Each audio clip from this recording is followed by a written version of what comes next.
sono con una piccola giovanissima artista, la nostra Sharon. Ciao Sharon. Ciao. E allora come va? Come va? Tutto ok, tutto ok? Sì. Beh, Sharon è alle prime prese, voglio dire, vero? Però Sì. comunque sei una ragazza molto allegra, molto spigliata, quindi non hai alcun, voglio dire, timore davanti all'obiettivo, vero? No. Fai un sorriso a 385 denti, eccola qua, avete visto? Intanto salutiamo anche tua sorella Eli, che ci sta riprendendo con la sua telecamera privata. Ciao Eli. Allora, Tesò, parliamo della canzone che ci sei venuta a cantare, che tra l'altro fa parte del tuo prossimo e primo lavoro discografico. Sì, allora la canzone si intitola Muo Bene. Sì, ti voglio bene, tanto. Pure io tantissimo. Che bello.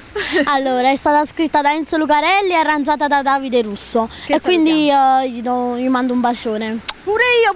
Mua! E allora, Tu invece sei bellissima come sempre. Amore, grazie, mi Ti fai ho sempre detto che sei stata una bravissima presentatrice. Amore, ma quanto è bella questa Sharon, è meravigliosa. Beh, allora, io davvero ti faccio i miei complimenti perché ho ascoltato questa canzone dietro le quinte, molto bella, molto orecchiabile e tra virgolette facciamo anche qualche saluto a tutti ciò che tu, cioè a tutti quelli che vuoi tu. Vai, fai un bel saluto. A tutti i miei fan, a tutta la mia famiglia e anche e soprattutto tutti quelli là che seguono Villa Cupido. Ecco, quindi tutti i parenti, gli amici e soprattutto i Villa Cupidiani, va bene? Sì. Adesso canti questa canzone? Certo. Ricordiamo il titolo?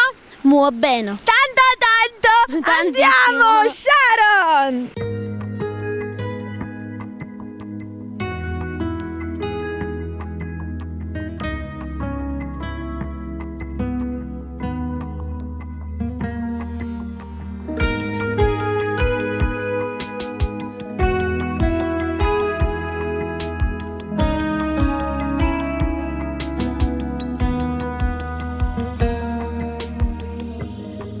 Tu messaggio mi mandato e scritto quello che pensate perché ci siamo appiccicati perché con nada ci parlate